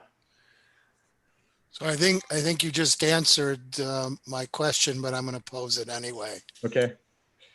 We own apartment buildings in states where the government has said, we are going to nullify the contracts between landlord and tenants, and you can no longer evict your tenants because of the pandemic. Yep. What should my reaction to be? There's something I can't control, therefore I should just let it go and take whatever financial consequences come as a result of this government edict. It's so evil what they're doing to you. I think you should be outraged. And you're going to be mad. You're not going to control your emotions. You're going to be mad, as you should, because it's a direct attack on you, on your livelihood, on everything that you're about, on contract law, on property rights, on individual rights in America. It's everything captured in this one thing. The government basically nullifying contracts is one of the most evil things the government can do. You can fight it, and there's a sense in which you will get some relief from fighting it. Right? You can sue them, you can take them to court, but the fact is, and I know that your chances of winning are small. You're doing it more for your own, to an outlet for your anger in a sense, which is not a bad thing. I'm all for that.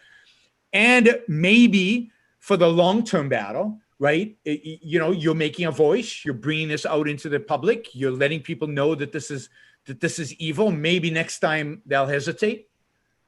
Because we know that if they don't have any opposition, they won't hesitate next time.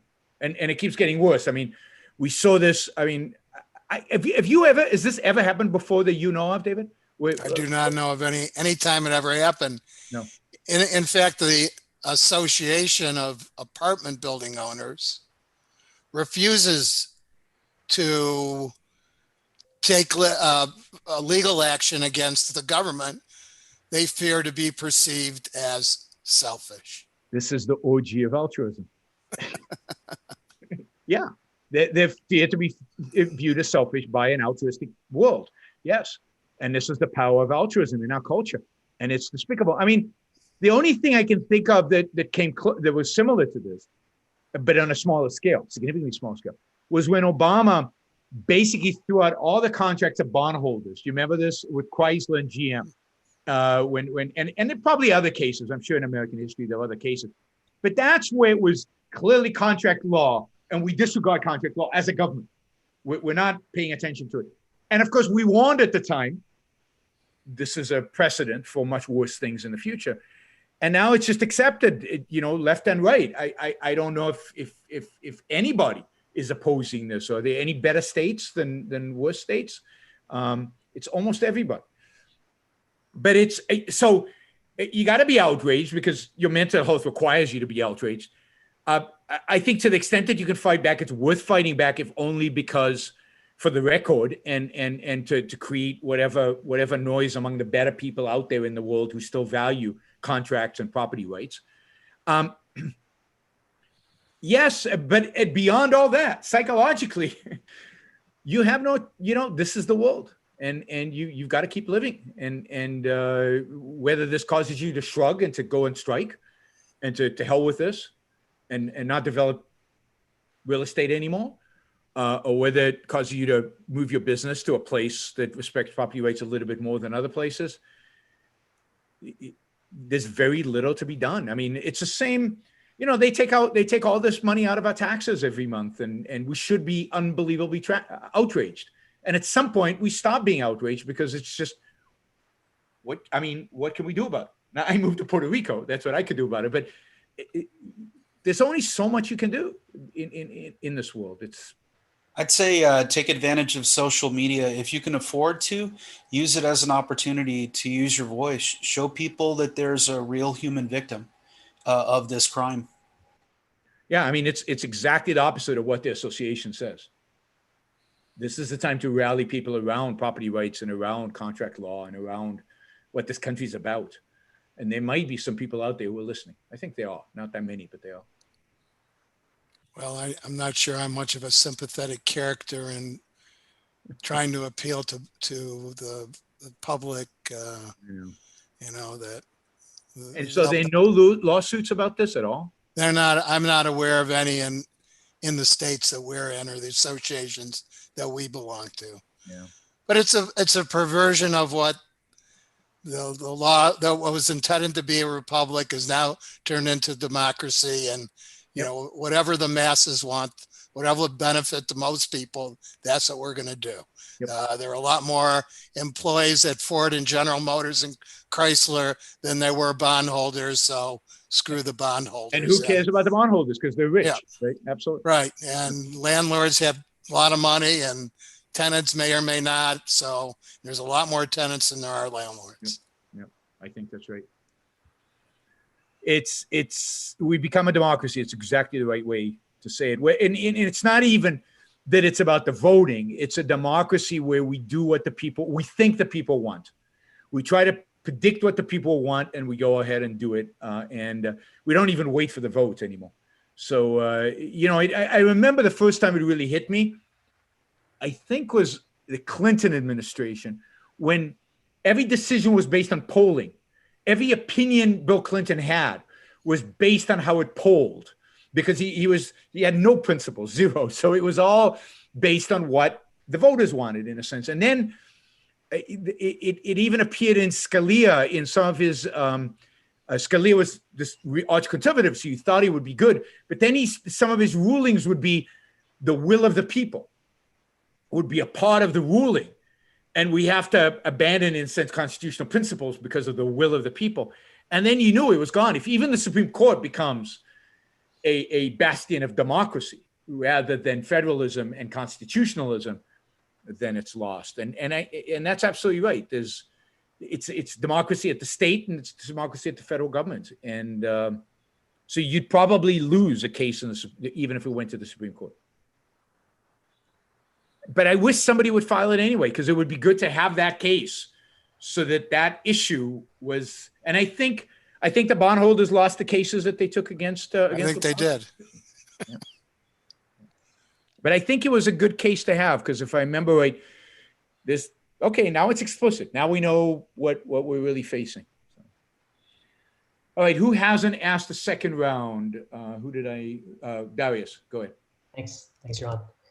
So I'm going 100% self-interested on this one. So Yaron, in a recent episode, a listener requested a redo of your personal financial planning episode, but with some emphasis on planning around COVID. There actually have been some interesting changes to the tax laws this year in the CARES Act, and a number of planning considerations centered around COVID, which I think I could help with. In fact, one of the planning tools has a deadline that's tomorrow, believe it or not. As some of you know, I'm the chief investment officer at a wealth management firm, and we do comprehensive financial planning, including tax and estate planning. So I think we could make a good team, Yaron, on a personal financial planning episode. So my question to you, with 1 million Yaron Brook viewers listening, is what does your calendar look like next week or during September? Yeah, let's do that. Let's do that. I'm not going to commit to a time right now, but I'll be in touch. That's a good idea. I like Great. that. People always ask personal finance questions, and I think there is a lot to say about the issue. And I think particularly, I mean, there's some tax issues, but there's also just I think a lot of people, given the fear factor that exists right now, it's definitely an interesting time to talk about personal finance. Yeah, let's do that. I've got a lot of ideas about. I've got some ideas about how, there's a trend, right? People like Peter Schiff had made a lot of money from being super pessimistic about the world and viewing gold as the solution. And they've done very, very well. And I give him kudos for that. He's done a phenomenal job of doing it, marketing himself and being successful at it. Has to be a way to make good money on being with less pessimism, and by investing in the productive genius that still exists in this country, hampered as it is, rather than investing in what I would consider defensive end of the world kind of strategy, which is gold, or inflation strategy, which is gold. But so that to me is an interesting idea in terms of creating a product that did that in the future. Sure. And I'll just real quick just say to any listeners that it's relevant for, if you're at the age where you're taking required distributions from your retirement accounts, which means you're at least 70 years old, if you've already taken your required distribution for 2020, you don't have to take them in 2020 because of COVID, and you have until tomorrow, August 31st, to redeposit that amount back into your retirement account. Wow. You can redeposit it. Wow. Okay. Yeah. Tomorrow's the deadline. Oh, good. That's a great piece of advice. Yeah. And the world is, the complexity of our tax system creates a lot of things like that you can do if you do them right, if you do them on time, if you do them in an appropriate way. They save you a lot of money. So, all right. Let's do a few super chat questions as we roll into, I don't want to go over 2 hours. So as we roll, we'll just finish this off with somebody asked how happy I am the Celtics beat the Raptors today. Very happy. To the extent that David missed his White Sox game, I did not miss the Celtics game. It basically ended before the show started because they were beating them so thoroughly. So I'm very happy the Celtics won. I find that in the bubble, without an audience and stuff, I enjoy watching right now basketball more than I do baseball, even though I'm a baseball and basketball are two sports that I watch. And my Red Sox are doing pathetic this year, so it's hard for me to get motivated. I'm very much a fair weather fan, which David can't be because he watches the White Sox. You can't be a fair weather fan if you're a fan of the White Sox, unfortunately. How can you say Ayn Rand would never vote for? Oh, Jesus. Okay, somebody did ask the Trump question. How can you say Ayn Rand would never vote for Trump when her intellectual heir Leonard Peikoff's voting for Trump? First, you don't know that Leonard Peikoff is voting for Trump. You don't know that. I'm not saying he is or isn't. I don't know that, but you don't know that. But secondly, I can tell you this. I don't think this is a secret. I think Leonard would forgive me for saying this. But in 1980, Ayn Rand did not vote for Ronald Reagan. Leonard Peikoff did. So Leonard Peikoff, the intellectual heir of Ayn Rand, voted differently than Ayn Rand in the 1980s, in 1980 presidential election. He might vote differently in this election than Ayn Rand, right? So given that Ayn Rand didn't vote for Ronald Reagan, I don't think she'd vote for Trump. That's my view. I might be wrong. I said in the previous show that I don't speak for Ayn Rand. Ayn Rand might surprise me and have a completely different view of the world right now than I do. All I can do is go by my judgment and my view of what Ayn Rand wouldn't have done. And that's my view. I haven't asked Leonard what he thinks Ayn Rand, who he thinks Ayn Rand would have voted for. I might ask him. And ask him. You're on. What difference does it make? You guys have to make a decision about who to vote for. Do you follow Ayn Rand? Do you follow me? Do you follow Leonard Peikoff? It's interesting. I'm curious about this, and I think I've asked this before. Let's say Leonard Peikoff does vote for Trump this time. In 2004, I know for a fact Leonard Peikoff voted for John Kerry. And in 1992, he voted for Bill Clinton. Because Leonard Peikoff voted for Bill Clinton in 1992, do you think you should? Do you think you must? Indeed, in 1994, I think Leonard Peikoff said, in 2004, I think Leonard Peikoff said that if you don't vote for John Kerry, you don't understand objectivism. Would that change your view? Because he said that, would you vote for John Kerry? Right? I voted for John Kerry too in 2004. Would you follow me and Leonard Peikoff and vote Democratic because we said so? So what is this? What do make your choices. You hear my arguments, not my commandment. I didn't command you to vote against Trump. You heard my arguments. You agree with them, great. You disagree with them, great. Go and do what you think is right to do. I don't require for anything obedience. David. So maybe this is common knowledge, but the government database shows that an individual named Leonard Peikoff made a contribution to the Trump campaign. That is true. All I will say about that, and again, I don't know how Leonard Peikoff's going to vote. All I'll say about that is it was before COVID. Maybe something happened between then and now. But still, I'm not saying he doesn't support Trump. I'm just saying more evidence has come to light since then about who Donald Trump is that might affect or might not. But again, it's not about who to follow. I'm sure there are objectivists, smart objectivists, knowledgeable objectivists, maybe even smarter than me, who will vote for Donald Trump. You still have to decide who you're going to vote for. I'm not going to vote for either one of them, partially because I can't. One of the great advantages of living in Puerto Rico is you cannot, by law, vote for the president of the United States. I take that as an advantage because I don't have to torture myself to vote for the less of two evils. But if I could vote, I probably wouldn't vote for either one of them. That doesn't mean you have to do what I tell you to do. Listen to my arguments, agree with them, or disagree with them. You need a bumper sticker that says "Impossible Choice 2020." Yeah, but people don't find it impossible. Some people think it's an easy choice to make, and that's fine. I don't have any problem with that, and I don't have any problem with I'm not going to speak to Leonard Peikoff because he's going to vote for Donald Trump. I like your attitude about it. It's actually Leonard Peikoff gave a speech in. I don't remember when it was. He was speaking about how a second George Bush, the first President George Bush term would be terrible, and that he said, if I can bring myself to pull the lever for whoever runs against him, I'm going to do it. And at least he had the right attitude of nobody's going to be good. I'm voting against. Yeah, and look, you can disagree. You can disagree with somebody, and you have to make the evaluation. If I disagree with Leonard Peikoff, I always hesitate because he's more knowledgeable than me and smarter than me. But on some issues, I can't agree with it, and that's okay. And I think it's okay with Leonard. So it should be okay with you. Right?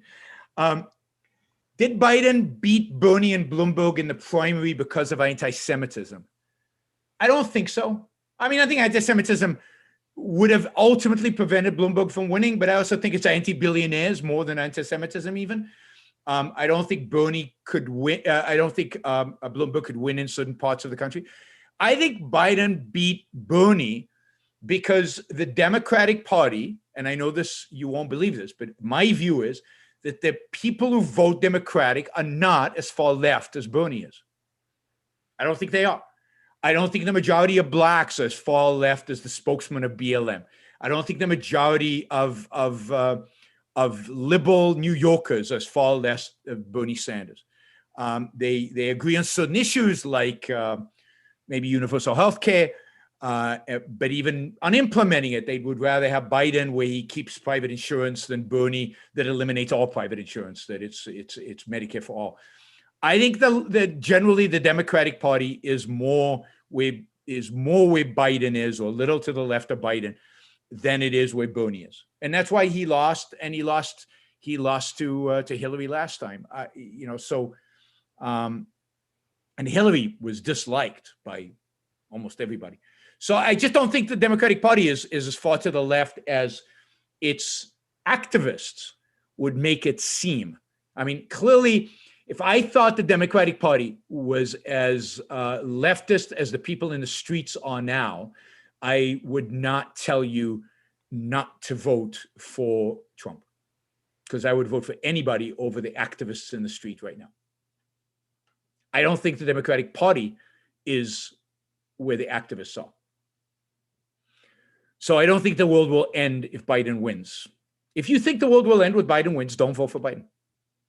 I do think the future of America ends if Trump wins, but that's my strategic assessment of the situation, which you might not share. And I completely understand if you don't. Because as I said, I think there's no opposition party. It's gone to statism. The only hope for an opposition party to statism is a revived Republican Party. And the only hope for a revived Republican Party is for Trump to lose. But that's a huge risk, I know. And it might not happen because a Republican Party might not be revived anyway, right? They might lose anyway. Is altruism almost impossible to challenge because people assume the alternative is barbaric? That's been my experience debating people. Yes, to a large extent, yes. And Ayn Rand always argued this, that the big reason people stick to altruism is not because they want to be altruistic, it's not because they behave altruistically, it's because they can't imagine an alternative to altruism. And they have been so indoctrinated by the idea of altruism, is even when you present them with the alternative to altruism, it doesn't connect. They can't grasp it. They can't accept it. Their mind immediately goes to the barbarism. Their mind immediately goes to, but isn't Bernie Madoff or Sanders, doesn't really matter. Aren't they egoistic? Aren't they selfish? And as long as their mind goes to that as the primary, we won't have a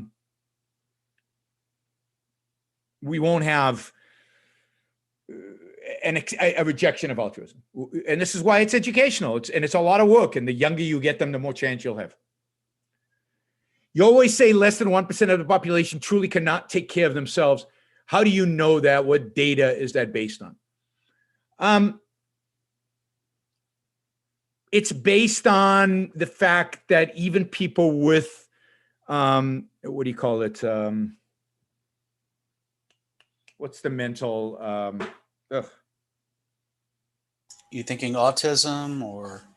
No, in a sense worse. Cerebral palsy? Dementia? Anyway, even people with real cognitive problems that are Down syndrome, thank you. Even people with Down syndrome can find jobs. They're not the most productive jobs in the world, but because of technology, and the more technology advances, the more productive jobs there will be. Now, I also think, and I know this is heresy, but I also think that as technology advances, there will be fewer people with Down syndrome because we will genetically engineer it out of the human race, and we will certainly provide people the opportunity, hopefully, to abort Down syndrome. But even people who have very low cognitive ability, like Down syndrome, can find jobs. When I was in the military, I met some of the dumbest people. You want to call it IQ. Lowest IQ people you could imagine were with me in the Army.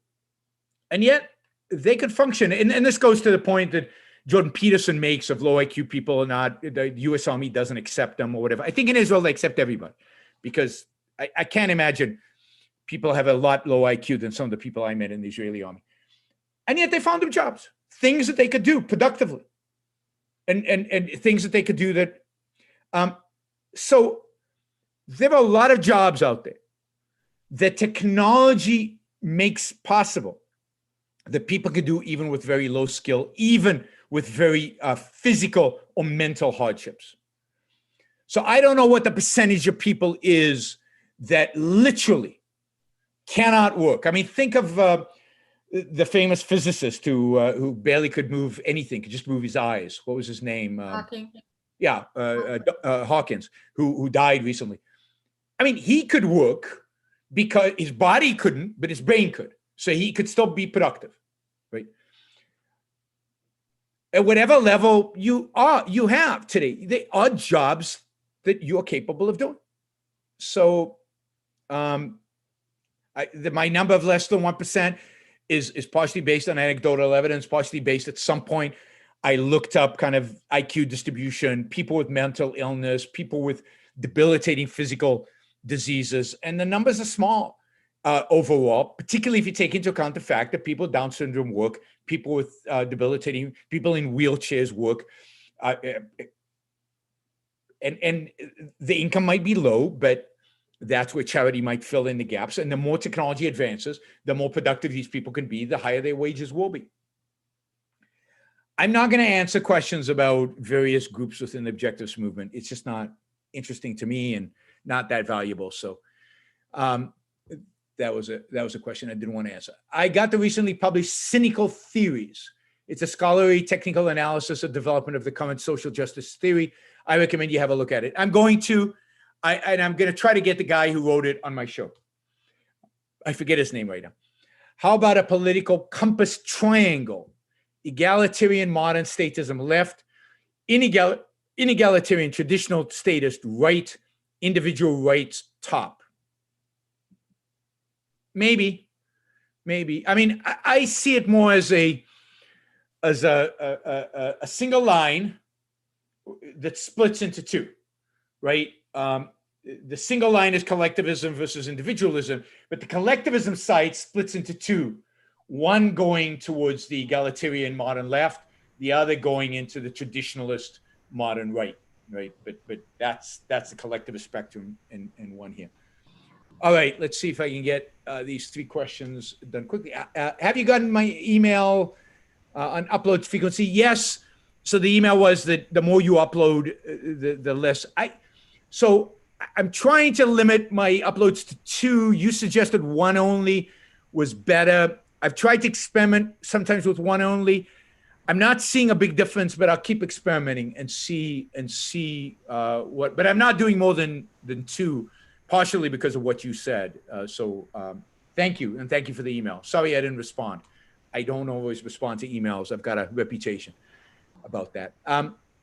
It's interesting in the Kabbalah, both egoistical over positiveness and depression are both forms of negative energy. In the Kabbalah, everything is cause and effect. There's a sense in which that's true about Judaism in general in the Kabbalah. But Kabbalah, remember, is super mystical, super detached from cause and effect, because God has no cause and everything God does has no cause other than him. So it's ultimately, by its mysticism, it undercuts the cause and effect. Yes, there is a certain positiveness, optimism, and bye, David. Good to see you. But, you know, it can only go so far because of its mysticism. All right, last question. I just recently rewatched Dr. Strangelove, and I think I've discovered a horrifying reality of the present. Everything I look there is absolutely no optimism. How has this happened? I think Dr. Strangelove, yes, is a movie with no optimism. Everybody's a creep. Everything's a disaster. Everybody's incompetent except the bad guy.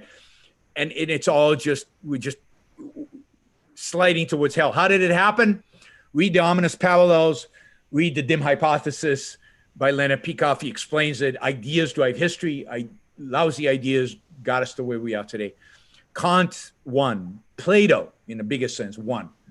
Or at least is winning. And we are struggling to revive Aristotelian thought, to bring about a Randian revolution.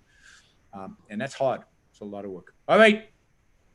Good show, guys. Thank you, everybody, for participating. Thank you for live participants. Thank you for the super chatters. I will get to yesterday's super chat or Friday's super chat tomorrow. And I know I've got a few questions still there. And thank everybody for the support. Thank you guys for supporting the show. Thanks to super chatters. And I'll see you all tomorrow at 8 p.m. And the topic is law and order, justifications for looting, and a guillotine in in front of Jeff Bezos' house. You'll have to bring a billy club, Yaron. What's that? Thank you, You'll have to Rob. bring a billy club with you Here you go. for the show. Thanks, Thank guys. you as always. Thank you. Thanks, Yaron.